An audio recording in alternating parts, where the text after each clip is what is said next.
नहीं कर सके सब अपने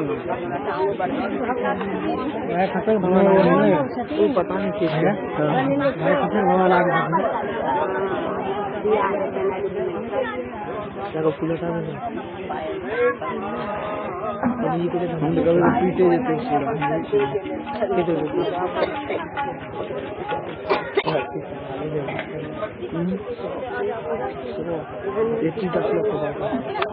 उनसे बात स्वागत की श्रृंखला में जिन सज्जनों का नाम बोला जा रहा हो वो क्रमबद्ध आकर महाराज श्री को माल्यार्पण कर आशीर्वाद प्राप्त करें। सर्वप्रथम मुख्य यजमान महाराज श्री को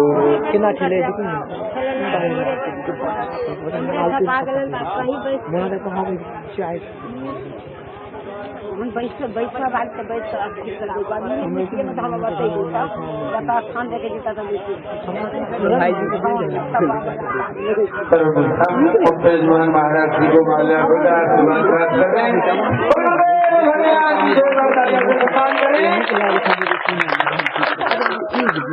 परशुराम मित्र महाराज श्री को माल्यार्पण कर आशीर्वाद प्राप्त कर रहे हैं। परशुराम मित्र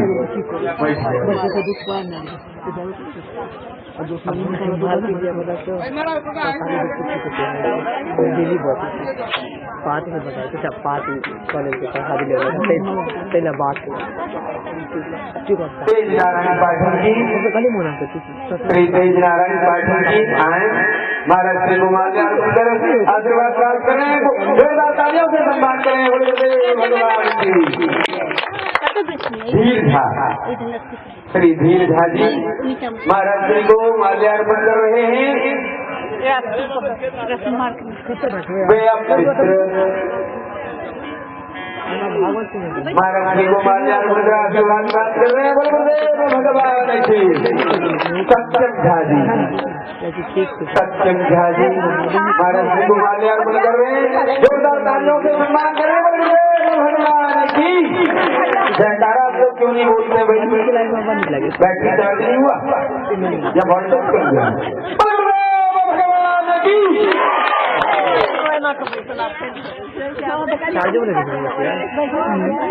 महाराज श्री व्यासपीठ पर विराजमान हो चुके हैं।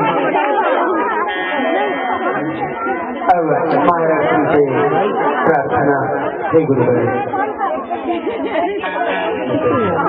हे गुरुवर, अब कृपा कर हमें भागवत का भी गोता लगवाने की कृपा करें। श्री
जब तक बहुत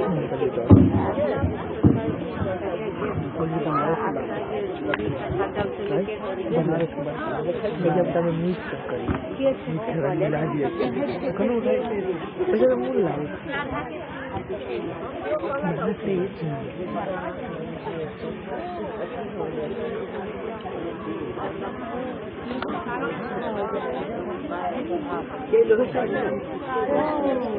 और एक्रान में बता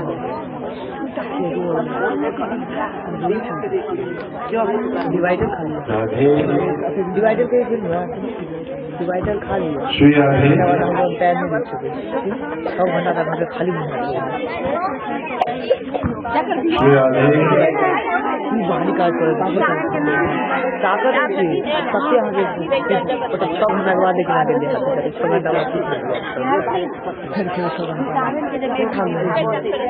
एक जगह नहीं दाई जाओ ना जाओ रे भूजी को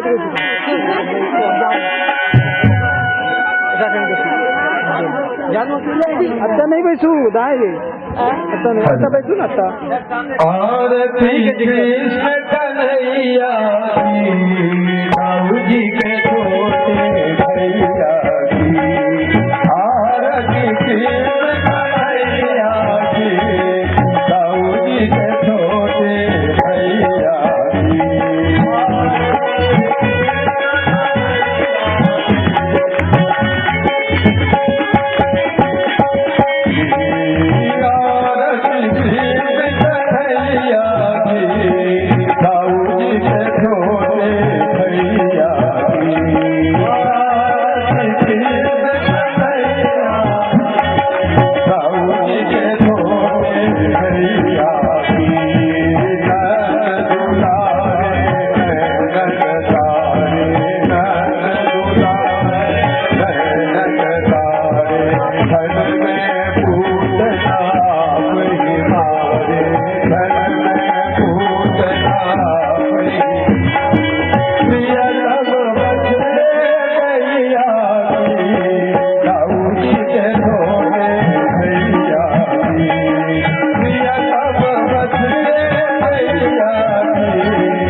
हरि ओम शांति शांति शांति।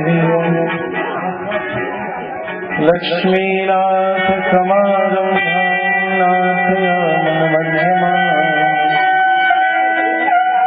अस्मदाचार्यपर्यन्तां वन्दे गुरुपरम्पराम्।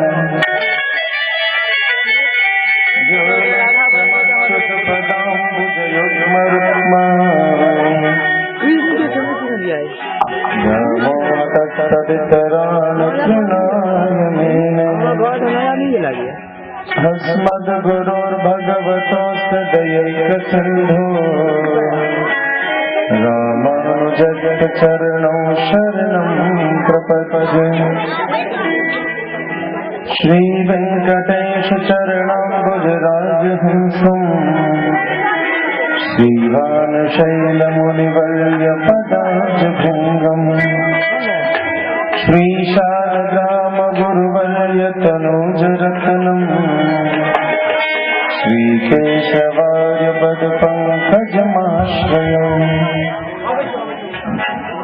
यं प्रव्रजन्तमनुपेतमपेतकृत्यम् द्वैपायनो विरहकातराजुहावम् पुत्रेति तन्मयतया सर्वो विनेदुः तं सर्वभूतहृदयं मुनिमानतोऽस्मि।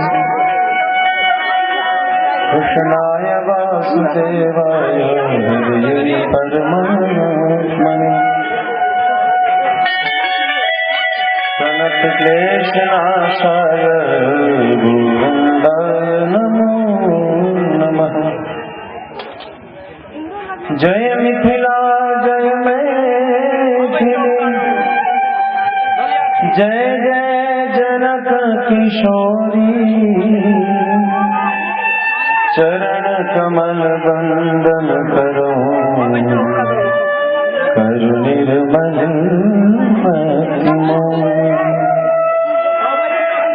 कि जय जय श्री राधा रमण जय जय नवल किशोर जय गोपी चित चोर प्रभु जय जय माखन चोर। वृंदावन बिहारी लाल की श्री वृषभानुरानी की श्री अयोध्यानाथ भगवान की श्री जनक किशोरी ललित महाराज की श्री संत बलवंत हनुमंतलाल जी महाराज की भाष्यकार श्री रामानंद स्वामी जी महाराज की श्रीमान बालस्वामी जी महाराज की श्रीमद् भागवत भगवान की श्री श्री अयोध्या धाम की श्री समिथिला धाम की श्री वृंदावन धाम की जय जय श्री राधे जय जय श्री राधे जय जय श्री राधे।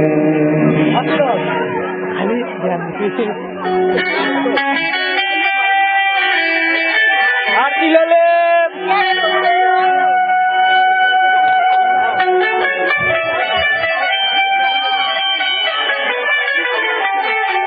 वैकुंठनाथ भगवान ने जब इस संसार की रचना की और इच्छा किया कि संसार में जिस रस में मैं व्याप्त हूँ एक सुंदर सा प्रेम रस का वर्धन हो। उसी समय उनके हृदय स्थली के तत्व ने बाहर एक स्वरूप धारण किया जिस स्वरूप का नाम श्री राधा है। हम सभी महाराज के उस दिव्य स्वरूप उस दिव्य चरित्र की झांकी देख रहे हैं। जिस समय किशोरी जी रूठ गई और कहा, हे कन्हैया, तुम इतना बंसी बजाते हो, तुम्हें तो बस बांस की उस बांसुरी पर अंगुलियां फेरनी पड़ती हैं और सौंफ फूंकना पड़ता है। मेरे नाचते नाचते मेरा पैर थक गया। तुम्हें क्या, तुम बजाते जाते हो, मैं नाचती जाती हूँ। लो, मैं थक गई, अब कैसे होगा? तुम्हें नाचना पड़े तब तो। तब कृष्ण ने कहा, हरी श्यामा, ऐसा कर, तू जो नाचने का इतना मान करती है तो मुझे भी नाचना होगा। तब श्यामा जी ने कहा, ठीक है, अब मैं बंसी बजाऊंगी और तुम नाचना। श्यामा श्याम दोनों एक ही तत्व हैं। इसी तत्व को दर्शाता हुआ ये झांकी श्री श्यामा श्याम स्वरूप आप सबको समक्ष। तेरा किसने किया अरे, तेरा किसने किया श्रृंगार, तेरा किसने किया श्रृंगार, बोला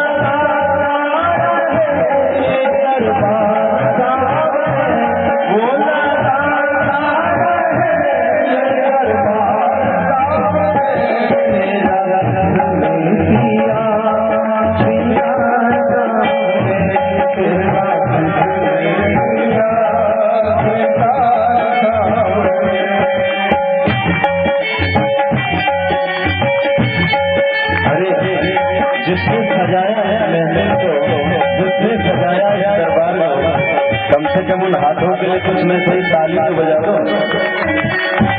ये दुआ उनके लिए जिन्होंने इस जगह को सजाने के लिए दिन रात मेहनत किया है। ये दुआ उनके लिए जिन्होंने इस झांकी को सजाया। ये दुआ उनके लिए जिन्होंने तोरण बंधन बाहर सजाया। ये दुआ उनके लिए जिन्होंने मन कमल को खिलाकर भगवान के चरणों में समर्पित करके भगवान के चरण को खिले कमल मन से युक्त होकर के श्रृंगार किया।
दुआ दोगे तो तुम्हें भी दुआ मिलेगी।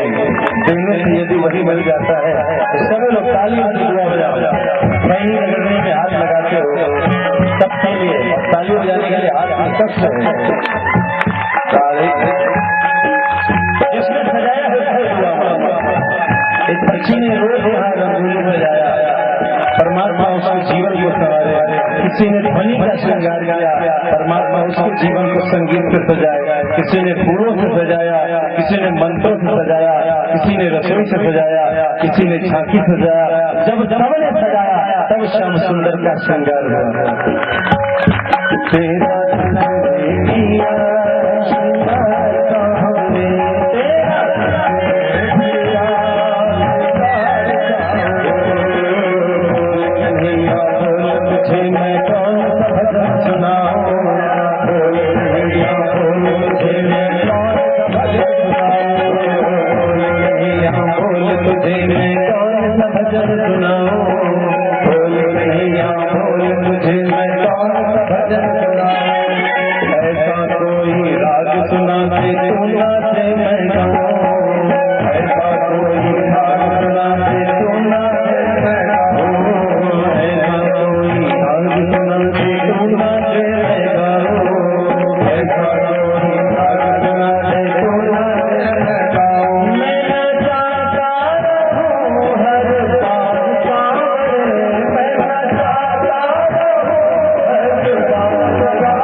विचार आ रहा है इस स्वरूप को जो श्यामा श्याम स्वरूप है, एक श्याम स्वरूप और एक श्यामा के लिए युगल स्वरूप एक साथ तो कम से कम एक और भजन हो जाना चाहिए।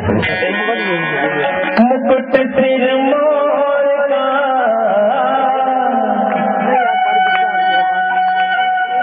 मेरे चित छोर का दो नैना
आज की गोधली बेला सभी गोपियां अपने अपने काम में लगी। कोई गैया के पीछे, कोई घर में झाड़ू बुहार रहा, कोई तुलसी को दिया, अलग अलग। अचानक दूर से एक आवाज मन को खींच खींच ले जाती। अरे ये कैसे थी?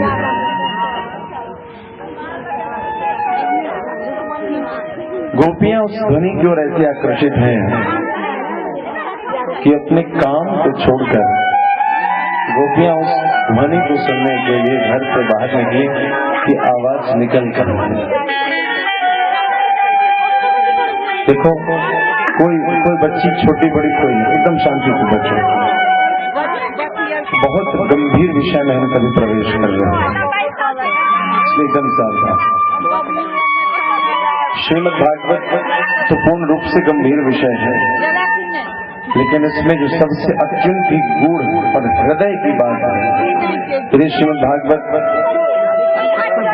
एक शरीर है तो दशम स्कंद उसके वक्षस्थल है, और जो ये जिस प्रक्रम में हम सभी प्रवेश कर रहे हैं, रास पंचाध्याय, यह पंच प्राण है श्रीमद् भागवत रूपी शरीर का, श्रीमद् भागवत रूपी परमात्मा।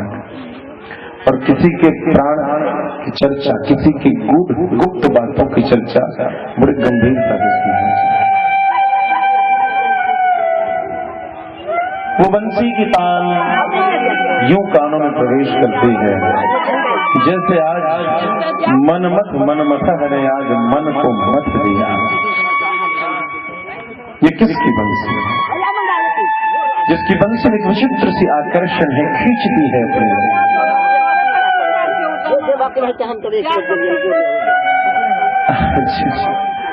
ये गोपियां घर में अलग अलग काम में लगी पड़ी। परमात्मा ने जीव को संसार में इसलिए भेज रखा कि तुम अपनी जीवन से मृत्यु तक के सफर में मन लगाने के लिए कुछ करो, कि जब कभी परमात्मा भजन से कभी विश्राम लेना हो तो सांसारिक कर्मों की हो। जैसे कोई फिल्म आता रहता है तो बीच में एडवर्टीजमेंट आता है, प्रचार, ठीक उसी प्रकार से संसार के कर्मों को ब्रेक में रखना चाहिए कि भगवान के भजन से, भगवान के सुमिरण से कभी फुर्सत मिले तो संसार के कर्मों की भी चिंता कर लो, उसकी व्यवस्था कर। जब तक परमात्मा की पुकार न आए तब तक अपने कर्म में आबद्ध रहो।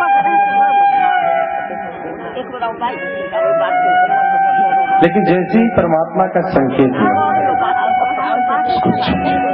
गोपियों ने देखा कि वंशीनाथ की आकर्षण मुझे खींचती है, छोड़ करके चली गई। कहाँ दरवाजे दहलीज पर बैठ गई और निहार रही है, अरे ये तो गैया चराने जिधर कभी ग्वाल बाल जाते इधर से ही बंसी की तान आ गई। एकटक अब निहार रहे किसकी ध्वनि क्या है। तुम अपने कर्मों को करते रहो, कर्मणैव हि संसिद्धिम् आस्थिता जनकादयः। भगवान कहते हैं कि तुम अपने कर्मों को करो, उसमें लगे रहो, उसमें कोई शंका नहीं। अर्जुन भी अपने कर्मों पर, अपनी नीतियों पर, अपने विचार पर तटस्थ है। गाड़ीधारी अर्जुन का धनुष कोई व्यर्थ का नहीं कर रहा, अपनी नीति, अपने कर्म, अपने सिद्धांत के विचार पर ही आज वो गांडीव का त्याग करना चाहता है।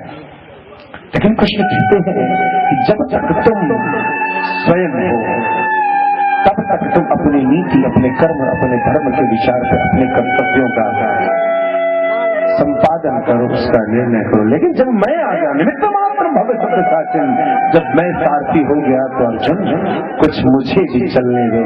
जिस दिशा में मैं ले चलता हूं तुम अपने पुरुषार्थ का, पराक्रम का प्रदर्शन उस दिशा में करो। कर्मणैव हि संसिद्धिम् का मतलब यह नहीं कि बस गधे के तरीके से काम करते चले जाओ और सिद्धि मिल जाएगी, ऐसा नहीं। अब तो विष्ठा में रहने वाला कृमि जो कीड़ा है वह भी अपने कर्तव्यों को ही कर रहा है और कर रहा है। आप उसे बाहर निकालो और फिर वो उसी विष्ठा में। इसका तात्पर्य यह नहीं कि मात्र तुम कर्मेव करते चले जाओ। कर्मणैव हि संसिद्धिम् का मतलब कि जब जनक के दरबार में जनक आ गए, जनक को कर्म योगी बनाया, क्योंकि जनक के यहाँ जैसे ही राम आते हैं, जनक जो विदेह है शरीर में आ जाता है, कहता है कि आनंद भूखे आनंद दाता, जिनके दर्शन करने से मेरा ब्रह्मानंद पुष्ट होता है, संतुष्ट होता है। जनक को कर्म योगी रूप में भगवान कृष्ण के लिए कहते हैं कि कर्म योगियों में जनक जैसा कर्म योगी नहीं। लेकिन देखो जैसे ही परमात्मा आते हैं उनके रूप, उनके लालित्य, जैसे किशोर उनके गोद में आते हैं कि आज विदेह जिस पर स्त्री का मोह नहीं आया, जिस पर राज का मद नहीं आया, जिस पर तप का मद नहीं आया, जिसमें वेदांत के प्रकांड ज्ञाता होने का गर्व नहीं आया, वह विदेह जब किशोरी की विदाई होती है तो हृदय विदीर्ण करुण पुकार करता है। वह प्रातः से बैर करता है जो प्रातः किशोरी के विदाई का होगा। नित्य प्रति जब भी कभी ईश्वर जी महाराज कहते हैं कल विदाई हो जाएगी तो कहते अभी मुहूर्त दिखवाता हूँ, और किसी न किसी बहाने कोई न कोई प्रकार से किशोरी के स्वरूप, उस युगल स्वरूप के दर्शन करने के लिए उसको रोकता है। जन आ गया जीव तुम कर्मणैव संसिद्धिम् आस्थिता जनकादयः। उसमें सिद्धांत पढ़ लिया कि कर्म ही संसिद्धि है, मगर उदाहरण आदर्श कौन है? तो 12 महाभागवत में श्री जनक जी, मिथिला के जनक जी 12 महाभागवतों में स्वर्णिम स्थान रखते हैं। यह मिथिला का गौरव है। कर्मयोगियों में भी और महाभागवत 12 महाभागवतों में से जनक जी का भी एक नाम आता है कि तुम अपने कर्मों को प्रधान मानो। कब तक? जब तक कि हनुमान सुग्रीव के साथ कर्मनिष्ठ है। बाली के एक बार कहने पर सारे बानर, नल नील, विविध मयंक, जामवान आदि विश्वपति, सब पर विजय अकेला हनुमान प्राप्त करके बाली को सारे संसार का त्रिलोक विजय बनाता है। सुग्रीव पर जब प्राण की आपदा आती है तो हनुमान उसकी रक्षा करता है, उसे भी मंत्रणा देता है, उसके साथ भी जीवन में रखकर किसी भी प्रकार के समस्याओं को वो देखता है और एक मंत्रणा उचित जो एक मंत्र दे उस प्रकार के पराक्रमों को करता है। मगर जैसे ही सरकार पहुंच गए हनुमान ने सब छोड़ दिया। अब जो प्रभु कहेंगे वही करूंगा, अब मुझे बुद्धि लगाने की कोई जरूरत नहीं। यहाँ तक बुद्धि नहीं लगाया है। एक प्रसंग है कि जब पुष्पक विमान पर बैठकर ये सभी लौट रहे थे तो हनुमान जी ने सरकार के चरणों में प्रणाम किया। कहते प्रणाम करता हूँ एक मन में बात है सरकार। क्या हम लोग अभी थोड़ी ही देर बाद अंजना पर्वत से ऊपर उड़ते हुए जाएंगे। बहुत दिन हुए हैं माँ को देखे हुए, इच्छा करती है माता अंजना का दर्शन कर लूं, बस दर्शन करूंगा, इतनी ही इच्छा है। दास सरकार ने कहा माता का दर्शन के लिए पूछता हो, हम भी धन्य होंगे, हम भी माँ का दर्शन करेंगे, चलो चलो। पुष्प सबने प्रणाम किया। माता अंजना बड़ा आनंदित है, हृदय से लगाया हनुमान को। हनुमान बैठ गए। कैसे आना हुआ हनुमान? हनुमान ने पूरी की पूरी कहानी रामायण की बताते, किस प्रकार से वनवास और किस प्रकार से सीता हरण, किस प्रकार से लंका दहन और किस प्रकार से रावण कुंभकर्ण आदि सबका वध हुआ राम के द्वारा, लक्ष्मण के द्वारा। हनुमान ने क्या क्या किया सब बता। जैसे जैसे हनुमान बता रहा है, हनुमान को आनंद आता है कि माँ प्रसन्न हुई। लेकिन माँ जिस उल्लासित हृदय से माँ ने हनुमान का स्वागत किया था, वह उल्लास घटने लगा और धीरे धीरे माँ गंभीर होती हुई माँ की आंखों में क्रोध आ गया। माँ के आंखों के उस क्रोध को देखकर हनुमान भयभीत हो गए कि माँ क्रोधित है, माँ क्षमा करना, तुम्हारा क्रोध मुझ पे सार्थक है। हनुमान, तेरे रहते राघव को धनुष बाण उठाना पड़ गया। मुझे धिक्कार है कि तू मेरा पुत्र है। मेरा पुत्र हनुमान जिस युद्ध मैदान में हो, उसमें सुकोमल राघव को धनुष बाण उठाना पड़ गया। उस तुच्छ मेघनाथ की शक्ति कि उसका बाण लखन को बेसुध कर बैठे। हनुमान, उस रावण की इतनी साहस कि मेरे हनुमान के रहते उसकी शक्ति राम को चेत कर दे। हनुमान, तू क्या कर रहा था? तू क्या कर रहा था हनुमान? हनुमान जी क्षमा मांग रहे हैं, मां क्रोध कर रहे हैं। विचित्र सा अवसर है साहब, वहां विभीषण भी बैठा है। लखन जी समझ नहीं पा रहे हैं क्या बोलते हैं। मैंने मेघनाथ को मारने में इतना सारा प्रयास किया, इतनी हनुमान ऐसा सरकार ने इतनी रणनीति राजनीति कैसे कैसे करके विभीषण इतनी सारी गुप्त बातें बताता तो फिर कुछ संभव हो पा रहा है। ये कहती है हनुमान अकेला तुमने ऐसा क्यों नहीं? हनुमान बेचारा क्या करे हनुमान। लखन जी की आंखों में प्रश्न देखकर मान जाने का, लखन क्या सोच रहे हैं? लखन ने कहा, माँ ये किस रावण की चर्चा कर रहा है आपको मालूम है? यह जो रावण है त्रिलोक विजयी रावण है, उसका वध हुआ है। वो जो सोने की लंका थी वो चली थी, उसके लिए युद्ध हुआ है। ये विभीषण उसके राजगद्दी पर बैठाए गए। वो कुंभकर्ण, वो मेघनाथ जो इंद्रजीत था, उसके वध की चर्चा है। अंजना भैया मुस्कुराहट करते रहे, लखन मैं जान रही हूँ कि तुम उसी मेघनाथ कुंभकर्ण रावण उसी लंका की बात करते हो, लेकिन तू मेरे पुत्र को नहीं जानते।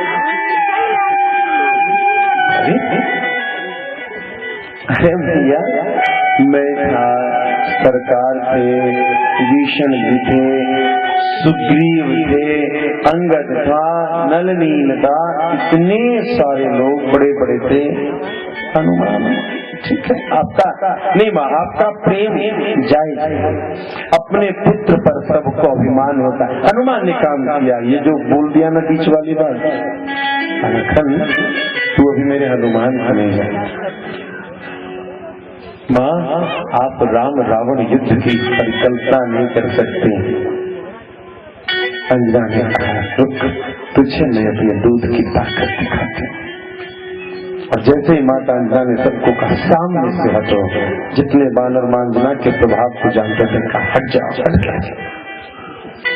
और मां अंजना के स्तन से उसी समय एक दूध की धारा निकली, जो दूध की धारा सामने जहां तक एक पहाड़ से टकराती है और उस पहाड़ में विस्फोट और पहाड़ टुकड़े टुकड़े हो गया। अंजना कहती है, लखन जब मेरी दूध की धार में इतनी ताकत है एक पर्वत भरकर नष्ट हो सकता है तो मेरे दूध से पालित पोषित इस हनुमान ने भी कह दिया कि आना यहाँ से कूट पारी, तो क्या गलत कह दिया। मेरा हनुमान चाहता तो लंका सहित स्वर्ग को चला जाता और वहां पर ही रावण को कुंभकर्ण और मेघनाथ की गति, वही स्वर्ग की गति हनुमान लंका के साथ प्रदान करने का शक्ति रखता है। तू मेरे हनुमान को नहीं चाहता। ये भगवत तत्व है। जीव कर्मणि ही संसिद्धिं आत्मा जन कालया।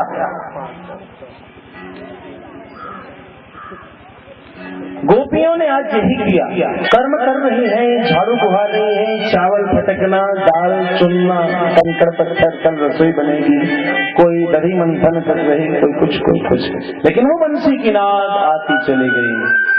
गोपियों ने उस काम को छोड़ा और निहारने लगे उस दृश्य की ओर। अरे किसकी बंसी?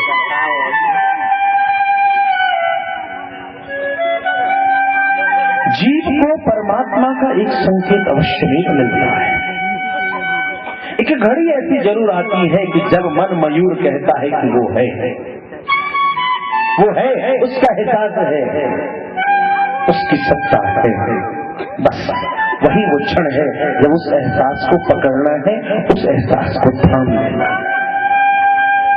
जब उसकी प्रेम, उसकी कृपा, उसकी करुणा की अनुभूति जैसे है, उसी समय उस बंधन को पकड़ लो, उस एहसास को थाम लो, क्योंकि वह एहसास जीवन के आभास को भी नष्ट कर देगा। मीरा की माँ ने एक बार कहा कि बेटा मैंने तुझे कृष्ण को समर्पित किया था। मीरा ने समर्पित मान लिया। एक समर्पण होता है, काम छोड़ दिया, रुक गए। जीव को जब परमात्मा का संकेत मिलता है तो जीव क्या करता है? प्रतीक्षा करता है कि भाई ये जो हुआ ये किस लिए हुआ। मन भटकता है, अरे मैंने कुछ पुण्य किए थे जिसके प्रभाव से मुझे ये सुख मिला, मुझे अच्छा रूप मिला, मुझे अच्छी वाणी मिली, मुझे अच्छा घर मिला, अच्छे माता पिता मिले, अच्छे सास ससुर मिले, अच्छे मित्र, अच्छे सगे संबंधी, अच्छा अच्छा अच्छा, ये मेरे पुण्य के कारण। कहते हैं पुण्य का पिछले जन्म का पुण्य। कभी जीव सोचता है, सिद्धांत कहता है बोगे पेड़ बबूर का तो आम कहां से पाओगे। मैंने आम के पेड़ बोए हैं, नहीं अगर के डंडों में, अगरबत्तियों में मैं अग्नि लगाता नहीं, ये सुगंध मुझे आती। सच बताना तुम अगरबत्ती भी नहीं जलाए और मान लिया किसी बगल के बगीचे में गुलाब के फूल किसी के घर में खिले होंगे और परमात्मा छोटी सी कृपा कर दे कि हवा का झोंका आ जाए तो बिना जलाए भी तुम्हें सुगंध की प्राप्ति हो। आप यहाँ बैठे 2 4 5 लोगों के मन में आई कि भागवत की परिकल्पना चर्चाई और आज भागवत का दरबार सज गया, कल विश्राम का समय भी आ जाए। समाप्त मत करना भागवत, क्योंकि तेरे कर्म का प्रभाव नहीं। जीव हमेशा अहंकार कर बैठता है कि मेरे कर्म का ये परिणाम है कि मैंने कर्म किया तो ऐसा। कभी जीव कहता है मेरा प्रारब्ध है, हिंग लगे न फिटकिरी रंग हुई चोखा। बहुत लोग जिनकी बेटियों की शादी हुई होगी बहुत दामाद आ रहे होंगे ससुराल में होली खेलने के, सकता है कोई ऐसा आया था होली खेलने के लिए, बढ़िया श्याम रंग की में रंग रहा है उसको ठाकुर जी का, वो तो आया था कटरम कुटरम करने के लिए, लेकिन होली का सीजन है बिना कहे तो व्यवस्था है, लेकिन उसे क्या मालूम कटरम कुटरम तो होगा मगर उस जीव का नहीं जो दूसरा है, इस जीव के अहंकार का कटरम कुटरम होगा कि जीव अपने अहंकार का दमन करो तब परमात्मा की कृपा की बात है।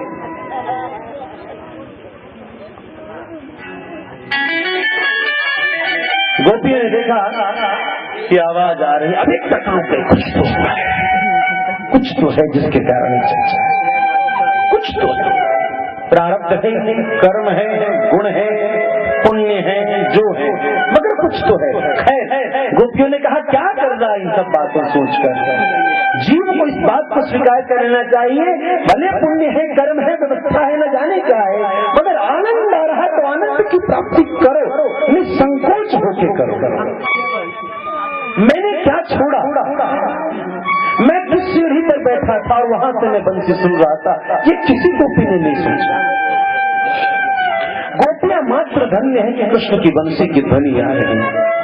मुझे ये प्रतिष्ठा नहीं मिल पाया, हम रूठ गए, ये जीव का कर्तव्य नहीं है। क्योंकि सूर्य भी परमात्मा के प्रेम में कहता है, अखियां हरि दर्शन की प्यासी, जो देख नहीं सकता संसार को, दीदार तेरा हमेशा होता है। वह भी देख सकता है, जिसके काने कभी कुछ सुनती न हो सकता है उसकी कान में वंशीनाद की ध्वनि बने। 84 कोष के अंतर्गत हम सभी भांडीर वट, उस रासत थली में भांडीर वट में एक दर्शन विचित्र किया, विशाल बरगद का पेड़। मुझे लगता है जितना बड़ा ये ब्रह्म स्थानों कितनी दूर में है, और उस बरगद के वृक्ष में जैसे कान लगाया था, मृदंग की अंतर्नाद की ध्वनि सुनाई देती है। आज जी महाराज का प्रकंपन उस भांडीर वट के वट में है।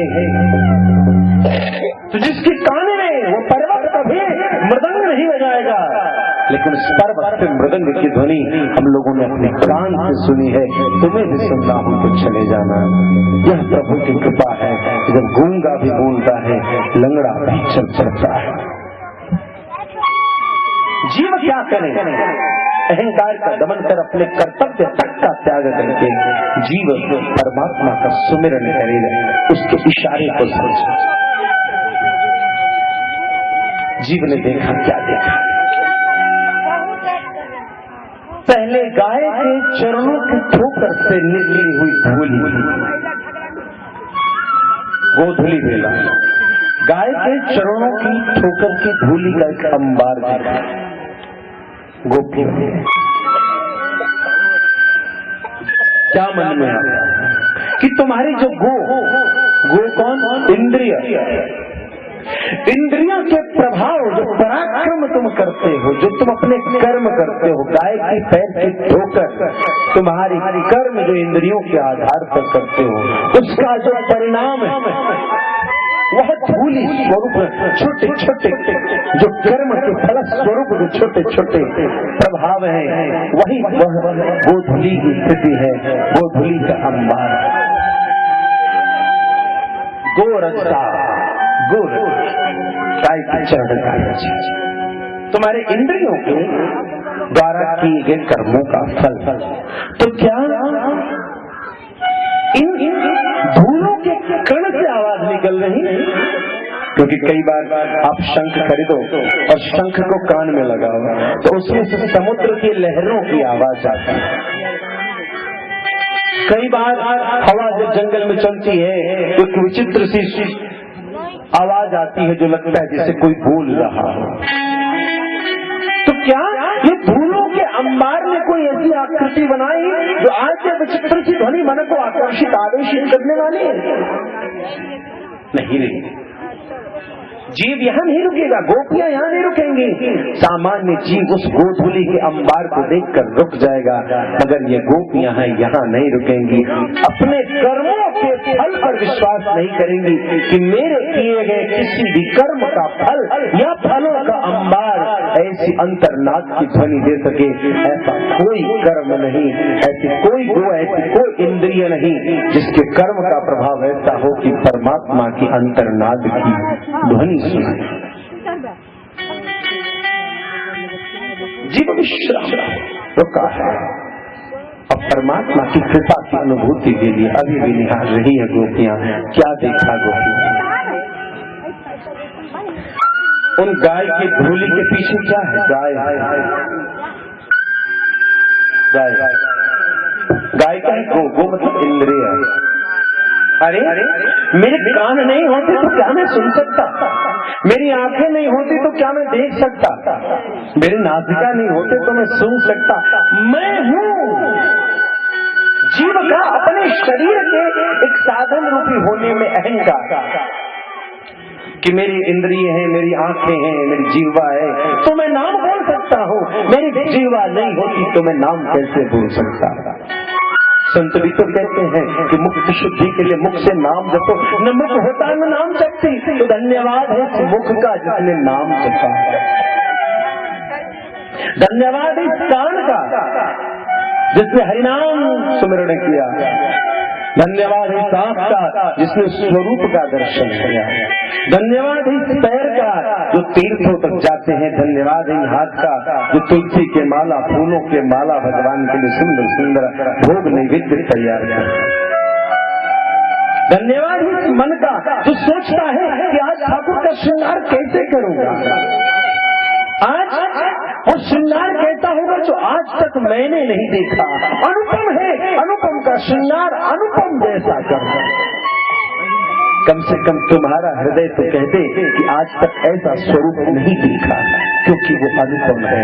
उसके श्रृंगार की उपमा कहीं और से नहीं, उसके श्रृंगार की उपमा उसी से दिया जाए कि भैया आप जो आज गए श्यामा श्याम स्वरूप देखने, इस श्यामा श्याम स्वरूप को हमने आज तक सोचा भी नहीं था, हमने आज तक देखा नहीं था, यह एक अनुपम स्वरूप है।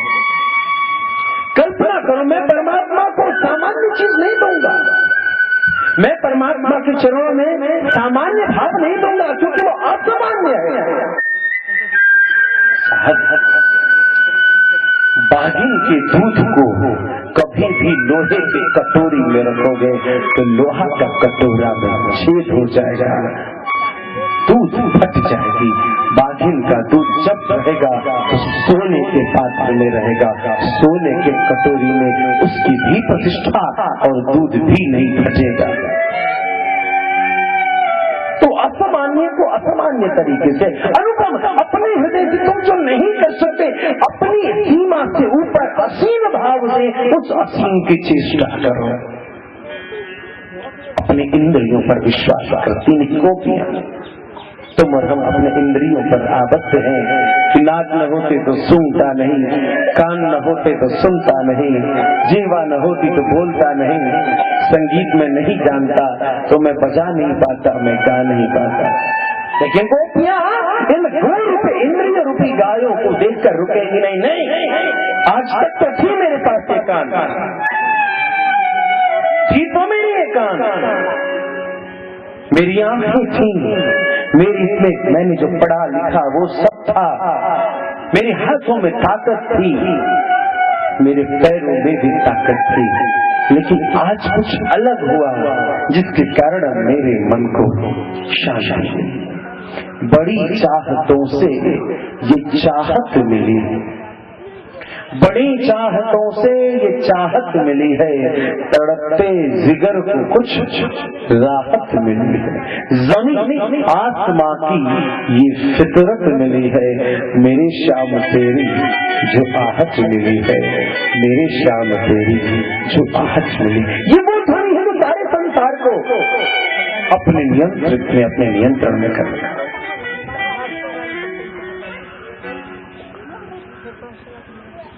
यह तुम्हारी इंद्रियों का प्रभाव नहीं। तुम अच्छा देख सकते हो, तुम्हारे अच्छे स्वरूप हैं, तुम्हारे अच्छे स्वस्थ सुडौल शरीर है, साधन धाम मोक्ष कर द्वारा का सिद्धांत से आज गोपियों का सिद्धांत ऊपर है। गोपियों ने इंद्रिय को भी नीचे कर दिया। नहीं, मैं विश्वास नहीं करती कि मेरी इंद्रियों का ये प्रभाव है, नहीं मैं विश्वास नहीं करती कि ये वंशीनाद गायों से निकली है। क्या देखा? गायों के पीछे कौन है? गायों के पीछे भी ग्वाल बाल कैसा? नहीं महाराज, ये ग्वाल बाल कौन है? परमात्मा की सन्निधि को प्राप्त, परमात्मा के दर्शन को प्राप्त, परमात्मा की अनुभूति को प्राप्त जो जीव है इस संसार के, जिसे आप गुरु कहते हो, जिसे आप साधु कहते हो, जिसे आप संत कहते हो, ये वो ग्वाल वाले हैं जो कृष्ण की मंडली है, जो धर्म मंडली है। गोपियां रुक गई कैसे?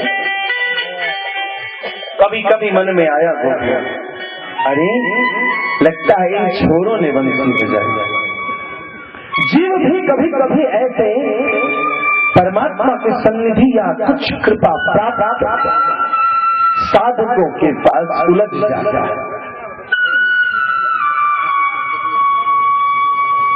जैसे हिरण्यकश्यप काल में कई हिरण्यकश्यप की आराधना, रावण के काल में कई रावण की आराधना कर बैठे। कई बार हम भी इसी प्रकार से सामान्य जो सामान्य जीवी है, जो जीव है, उसको ही हम भगवान समझ बैठे हैं। तो समूह को देखा और लगा कि यह कृपा तो बस इसी से है, यह कृपा तो बस इन्हीं से है। ये वंशीनाथ यदि ये न होते तो न होते। जीव यहाँ रुकता है, जीव ब्रह्म फंस जाता है, और वह जो जीवधारी है, जो ब्रह्म का सन्निधि प्राप्त है, ब्रह्म की कृपा प्राप्त है, उसी को ब्रह्म तुल्य मान करके अपनी उपासना की स्थिति वहीं रोक देता है। ये वो स्थिति है जिस स्थिति में कुछ साधक स्वयं को भगवत तुल्य भगवान के समान प्रदर्शित करने लगते हैं और उनके अनुयायी परमात्मा का सुमिरन का त्याग करके मात्र अपने उन पंथ प्रदर्शकों को ही ब्रह्म तत्व परम तत्व मानकर उपासना करते हैं। लेकिन गोपियां यहाँ नहीं रुकी। धन्यवाद, मन देखकर आनंदित हुआ गोपियों को, उस ग्वाल मंडली को, सुदामा है, मधुसूदन आदि सभी है, इन सबको देखकर उल्लासित है गोपियां कि धन्य है ये छोरे उस मुरलीधर का संग रखे। कि तभी उसी समूह में एक विचित्र का दर्शन, जो आज तक का नटखट था, जो शैतानी करता था, आज उसने खड़मूल और सप्तम सहायक क्षेत्रों वाली वंशी को लिया और वंशी नाद कि बरहा पीरम नटवर कर्णयो बरहा पीरम नटवर कर्णयो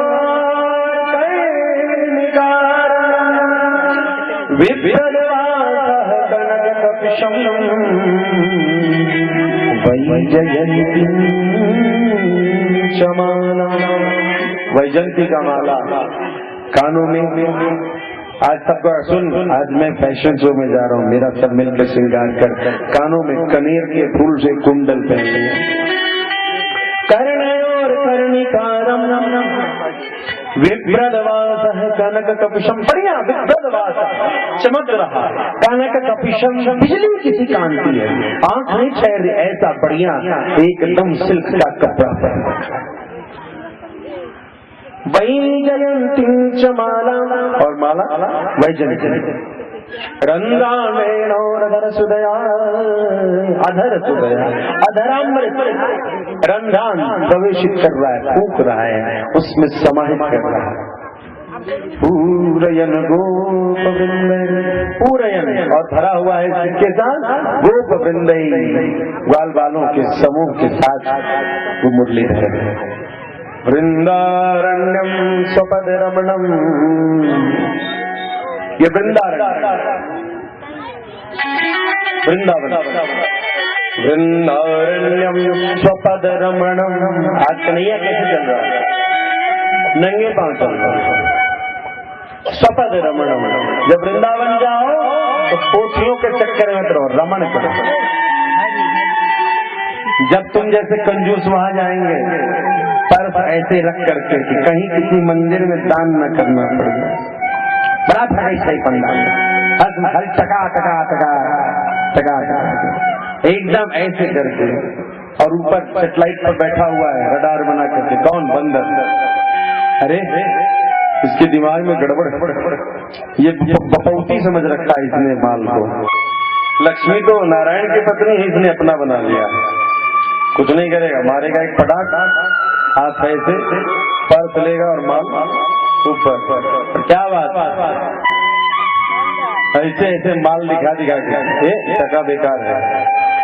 अब तुम लेते रहो जितना टका लेना। प्रेम गली से कुंज गली, कुंज गली से राजा गली, राजा गली से खोआ गली, खोआ गली से सब गलियों में तेरा लक्ष्मी इधर यही छोड़ के जा। तेरा लक्ष्मी जो जिद्दू बटोर रहा है वो ठाकुर के चरण के लिए था।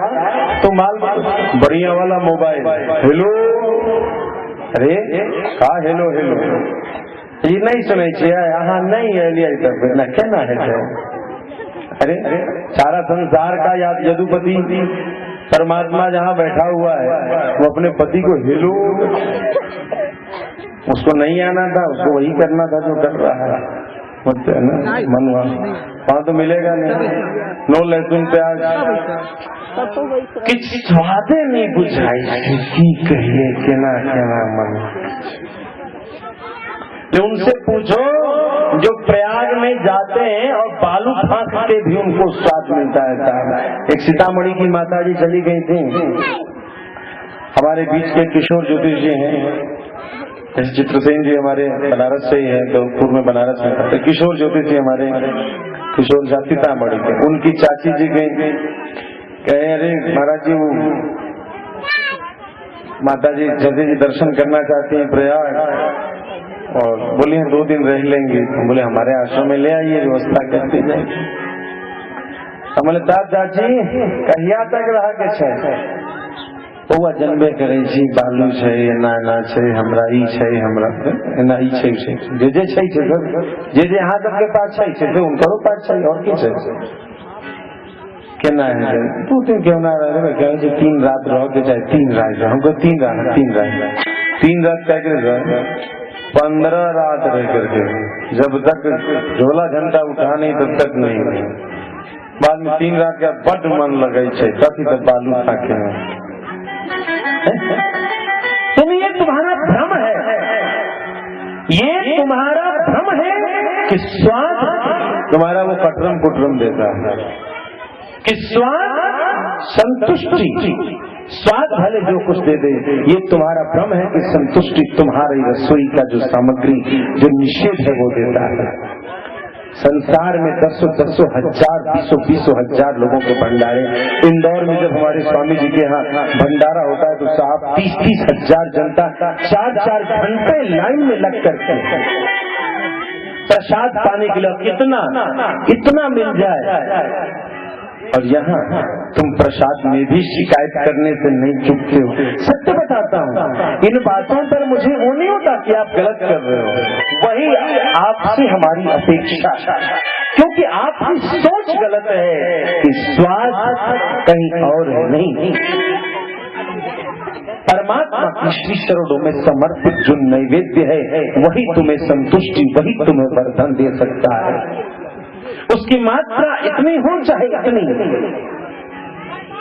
लेकिन तुमने परमात्मा के उस प्रसाद में यह नहीं देखा कि परमात्मा की कृपा है। हे शुक्राचार्य के अनुयायीगण, जिन्होंने आपको ऐसा संदेश दिया, क्योंकि आप सभी दीक्षा लेते हैं किसी न किसी, लेकिन ये जो शुक्राचार्य के तदवत आचार्यों से तुमने संदेश ले लिया,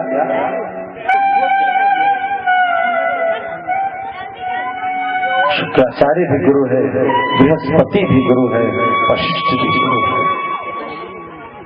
इसलिए विचार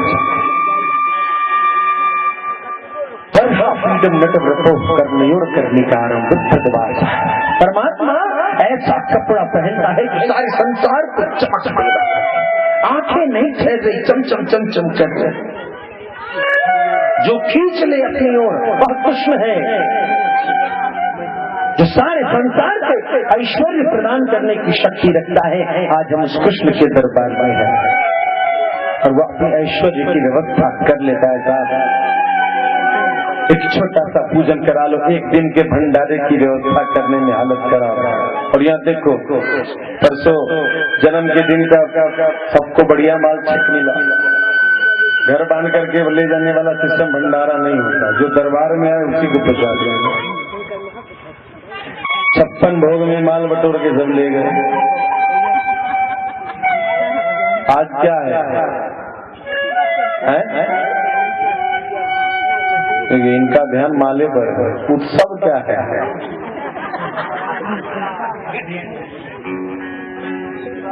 रुक्मिणी विवाह है, ब्याह में लोग ना बन चाहिए मुंह लटके के रुक्मिणी विवाह में आया है, हाथ दिखाओ, यदि मेहंदी लगी होगी तो मान जाएंगे। सब डुप्लीकेट है, समझ गए? शादी में लोग मेहंदी लगा के जाता है, मांगल रखोगे तो मांगल्य का कौन सिखाएगा ये? आप लोग खाली आता है, कुछ संदेश लेकर गए, हाथ उठाइए। खाली राधे, बियाह में खाली हाथ मत जाइए, बड़ा दूसता है लोग कि हम बरियाती वाली एक टका सुहाग में चलते हैं, कन्या के मुंह दिखाई देवेला लजाई से। ऐसा लाज मत कीजिए कि मुंह दिखाई देने से लजा जाइए। लजाने का काम कन्या का, सो तो बेचारी क्यों ना घूंघट उठा करके सो ऐसा लोग बरियाती रहे, लजेबे करे तो क्या कहना था। कनक का विषम चमक ऐसी जो आंख ठहरे नहीं। कृष्ण से आंखें मिला सको तो क्या बात है, कृष्ण से कभी आंखें नहीं मिलाना। कृष्ण वो सच्चे नहीं जिससे तुम आंखों में आंख मिला सको, कृष्ण के प्रति जिसने आंखें उठा ली, आंखें ही चली। वही जयंती समाना, संसार को परमेश्वरी मान देने वाला परम श्रीमंत ने आज बंशीधर का स्वरूप धारण किया। गोपियां देख रही हैं। जब तुम अपने कर्मों के प्रभाव फल के बाद अपने इंद्रिय और इंद्रियों से ऊपर जो तुम्हारे वो लोग जो तुम्हें परमात्मा का बोध कराते हैं, जब इनके ऊपर भी जाते हो, तब परमात्मा की अनुभूति, परमात्मा की दृष्टि, परमात्मा की कृपा तुम्हें मिलती है, परमात्मा की झांकी तुम्हें मिलती है।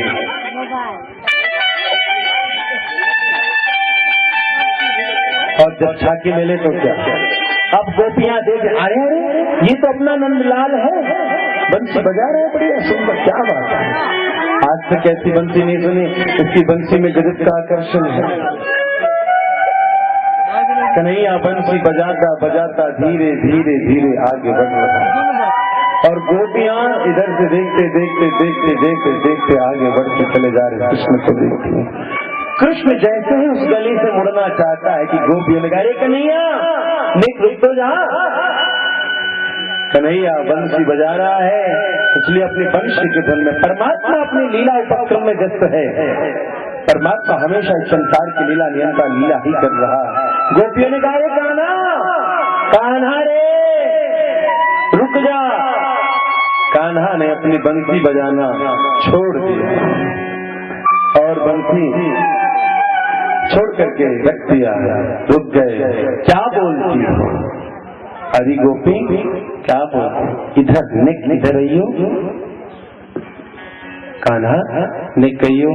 कान्हा धीरे धीरे चला है छुट्टा। क्या बात है री? कछु कहने? हाँ कन्हैया अब बंसी बजा। क्यों क्यों? अच्छा लगता है तेरी बंसी। ना ना मैं नहीं बजाता बंसी, मैं क्यों बजाऊं? अरे कान्हा बंसी बजाते। अरे गोपी सुन, मैं बंसी बजा तो रहा है, तुमने ही उस बंसी के वादन को रोका है। जीव परमात्मा की कृपा प्राप्ति करने के बाद कई बार परमात्मा की अनुभूति का अहंकार पाल बैठा है। मैंने ये मंत्र सिद्ध कर लिया, ये मंत्र काम करे। विवश होकर के सांवर जैसे मंत्रों को जप करके अपनी स्वार्थ की पूर्ति करने के लिए लोग, कभी परमात्मा ने एक बार कृपा कर दी तो उस कृपा की याद दिला दिला करके बार बार अपने भौतिक सुख भौतिक चेष्टाओं के लिए उस परमात्मा से विवश होकर के संपूर्ण जीवन एक भिखारी दरिद्र का बिता देते हैं कि हमेशा उससे मानते रहते हो भौतिक सुख संपत्ति के चेहरे। जो परमात्मा प्रेम का समुद्र है, उससे दुख समुद्र रूपी सांसारिक वस्तुओं की मांगने की चेष्टा जीव करता है। कि तुम तो बंसी बजा रहे थे, जहाँ भी हो रुक जाओ और वहाँ से पलट कर जाओ, और आज से तुम बंसी मेरे लिए बजाओ। मेरा सिद्ध हुआ हनुमान, मेरी सिद्ध हुई भवानी, मेरी सिद्ध हुई कालिका, ये वही सोचे। जब जीव ये अहंकार कर बैठता है कि परमात्मा ने मेरे ऊपर कृपा की है, परमात्मा मात्र केवल मेरा है, और पहली वादन वो वंशी वादन मेरे लिए करता है तो परमात्मा कहते रे मूड तेरी साधना में इतनी प्रबलता नहीं कि मैं तेरे कहने पर रुक जाऊं, तेरे कहने पर शुरू हो जाऊं। गोपियों को परमात्मा कहते हैं, हरी गोपी सत्य बता, तुम्हें मेरी वंशी अच्छी लगी? बहुत अच्छी थी। ऐसी सुनी थी? नहीं। हरी गोपी ये चौखट घर का तेरा क्या आज ही मिला? नहीं, कल भी था ना। हाँ, रोज रहता है ना। हाँ, ये गैया जो घर में बंधी थी ये रोज, ये जो बंसी थी कभी सुनी? कभी। तुम्हें ये बंसी अनुपम लगी, अच्छी लगी, मन को आनंद देने वाली लगी, लेकिन अरे तुम इतना भी न कर सकी इस बंसी को सुनने के लिए अपना घर का चौखट भी न छोड़ सके। ये चौखट क्या है? सीमाएं, ये चौखट क्या है? मर्यादाएं। कृष्ण कहता है तुमने कर्मों का तो त्याग किया, गाय धोना छोड़ा, घर में झाड़ू बुहार छोड़ा, सब छोड़ा, लेकिन अटक कहाँ गई? तो अत्यंत ही मनोरम अनुपम लगने वाली वंशीनादन को सुनने के लिए तुम्हें वंशीधर के पीछे चलना था और चलते समय तुम्हें चौखट को छोड़ना था, मगर संसार आ गया, कर्म तो छूट गए। इस संसार आ गया कि यदि गली में चलूंगी तो लोग क्या कहेंगे। कृष्ण ने कहा अब ये वंशीनाद तुम्हें आज नहीं सुनाऊंगा मैं ये वंशीनाद अवश्य में तुम्हें भविष्य में सुनाऊंगा।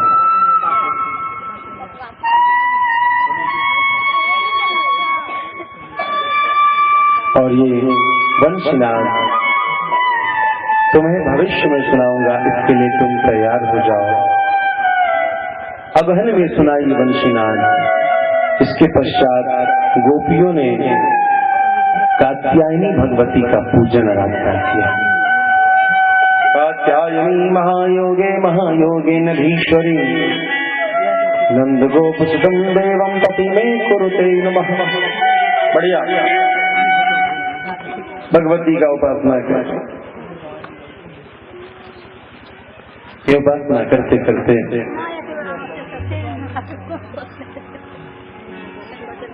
एक ऐसी स्थिति आई,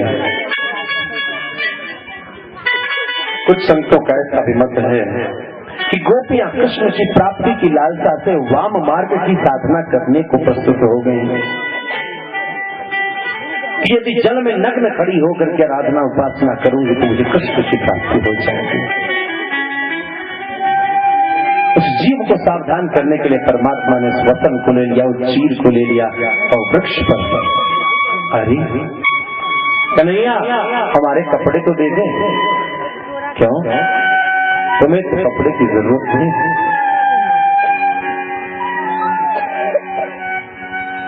अरे कन्हैया हम सत्य कहते हैं, हम जीवन भर तुम्हारी दासी रहेंगे, हमें तुम हमारे वस्त्र दे दो। कृष्ण मान लिया और अंत में उन गोपियों को विवश होकर के अपने शरीर को अपने हाथों से ही छुपाते हुए कन्हैया के पास जाना पड़ा।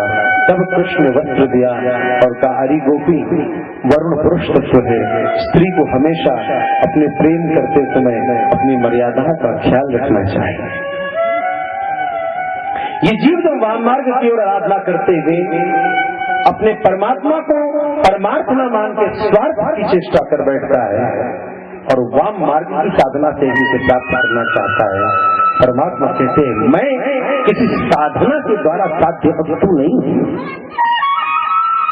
कोई ऐसी साधना नहीं जो मुझे प्राप्त कर सके। इसलिए जीव तुम हमेशा सदगुण पर ही चलो, सदगुणी साधना पर ही चलो। क्या आपने कभी सुना कि किसी ने एक नहीं 108 बलि प्रदान की हो और तब भगवती उस पर कृपा करने आई हो? सांसारिक वस्तुओं की प्राप्ति करने के लिए लेन देन का व्यवहार हो सकता है, लेकिन तुम जिस भगवती को दुर्गा दुर्गति नाशनी की चेष्टा करते हो, क्या कभी किसी ने कहा, कोई कथा कोई दृष्टांत कि एक ऐसा साधक जिसने बलि दिया, एक नहीं 108 नहीं 1008 बलि दिया। भगवती कहीं धन्य है, तूने मेरे लिए इतना सारा बलि दिया, अब मैं तुम्हें यहाँ से मुक्त करती हूँ। कोई ऐसी किसी पुराना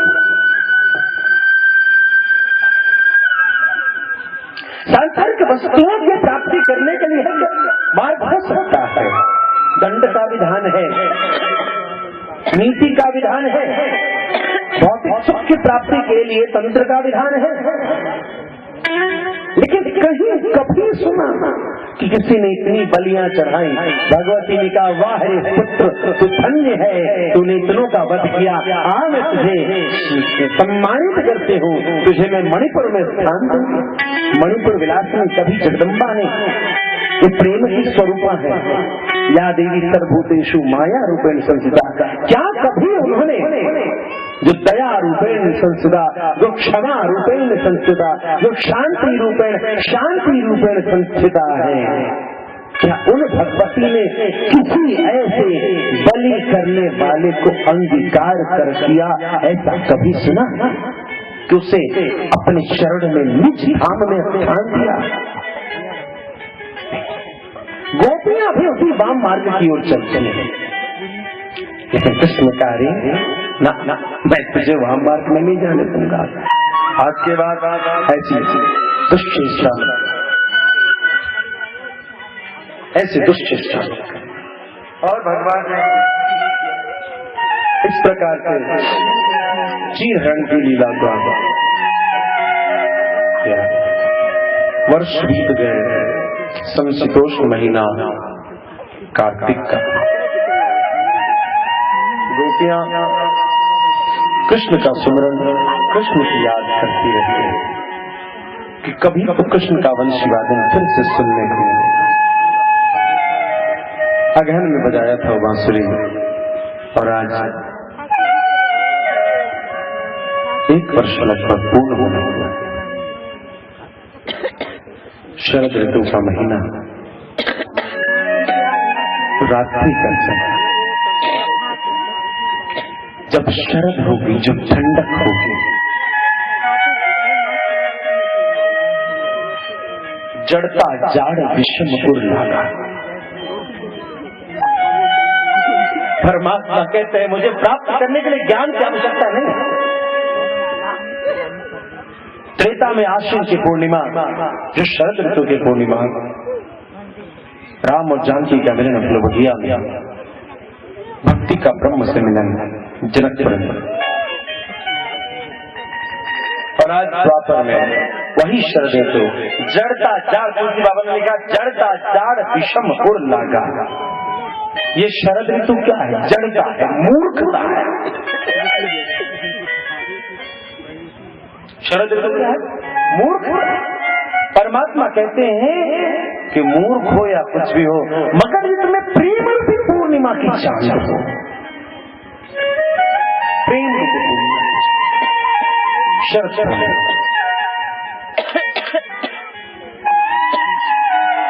तो फिर मैं तेरे पर कृपा, आज फिर से वही बंशीनाद, वही अंतर्नाद, वही खोज, और वंशी दूर तक चलती चली जाती। कोई गोपी दूध दूर रही, उस वंशी के नाथ ने गलियों से प्रवेश करते करते उस गोपी के कान में और कान के हृदय में, और जैसे हृदय में झंकार कि गोपी ने वो दूध का पात्र छोड़ा। कोई गोपी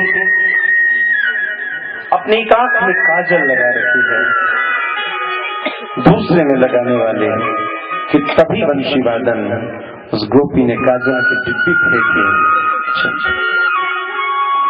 किसी ने एक कान में झुमका लगाया, दूसरे को पकड़ा ही था कि वंशी सुन पड़ी, इस झुमका को छोड़ दिया।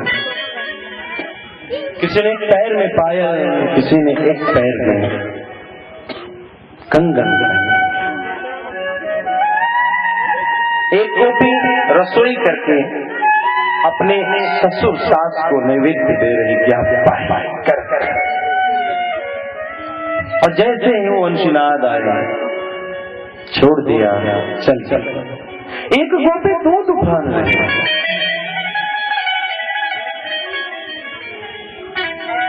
अंशनाद आया, उस दूध को छोड़ दिया, चल चल। एक गोपी पति बहुत दिनों से सेवा, बहुत दिनों से परिश्रम करके आए हैं आज, और उन्होंने कहा है कि मैं बहुत थका हूँ, कल चले जाना है। बड़े दिनों बाद परदेसी पति आया और कल चला भी जाएगा। उसकी चरण चाहता तो पति थके हैं तो विश्राम कर जाए। वंशीनाथ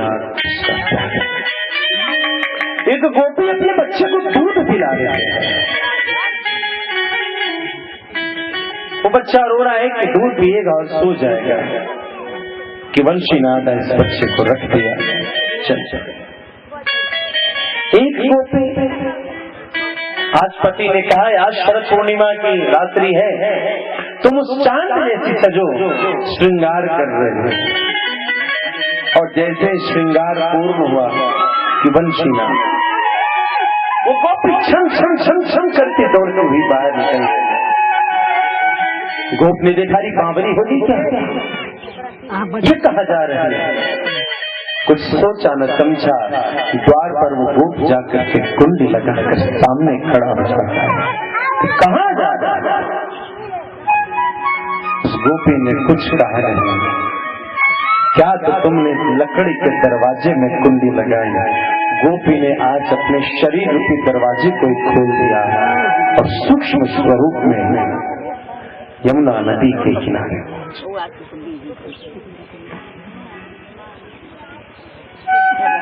कदम्ब का वृक्ष, यमुना के निर्झर नीर, नीला आकाश, और वहां कृष्ण अकेला उस शानदार वातावरण में एक मुरली की धुन। आज फिर वही स्थिति,